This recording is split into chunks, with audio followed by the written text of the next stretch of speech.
নুসল্লি আলা রসুলিহিল করিম আম্মা বাদ।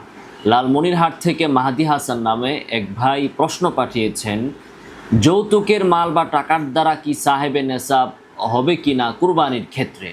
অর্থাৎ তিনি জানতে চেয়েছেন যে আমরা জানি যে নির্দিষ্ট পরিমাণ সম্পদ থাকলে তিনি সাহেবে নেসাব বলে বিবেচিত হন এবং তার উপর কুরবানি আবশ্যক হয়, জাকাত আবশ্যক হয় ইত্যাদি।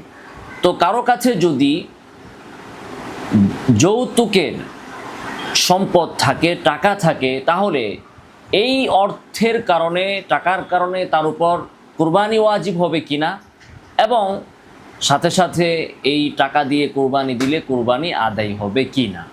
এই প্রশ্নের উত্তর হচ্ছে, দেখুন, কারো কাছে যদি যৌতুক হোক অথবা অন্য যে কোনো হারাম সম্পত্তি থাকুক, ওই সম্পত্তির কারণে কোনো ব্যক্তির উপর কুরবানি বা জাকাত ওয়াজিব হবে না।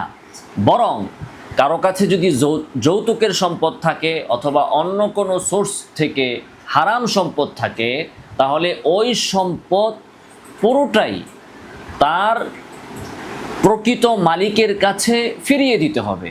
কারো কাছে যদি যৌতুকের টাকা থাকে 1 লক্ষ বা 2 লক্ষ অথবা অন্য কোনো সম্পদ থাকে, তাহলে গোটা সম্পদ, পরিপূর্ণ সম্পদ আপনি যার থেকে যৌতুক এনেছেন, আপনার শ্বশুরালয় থেকে অথবা আপনার শালা সম্বন্ধী থেকে অথবা যার কাছ থেকেই আপনি সম্পদটা এনেছেন, ওই সম্পদ তাকে ফেরত দিয়ে দিতে হবে।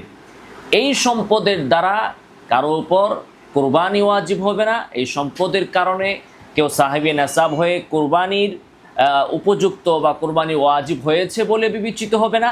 এবং এরকম জাকাতে, এরকম যৌতুকের বা হারাম সম্পদ দ্বারা কুরবানি আদায় করলেও কুরবানি আদায় হবে না।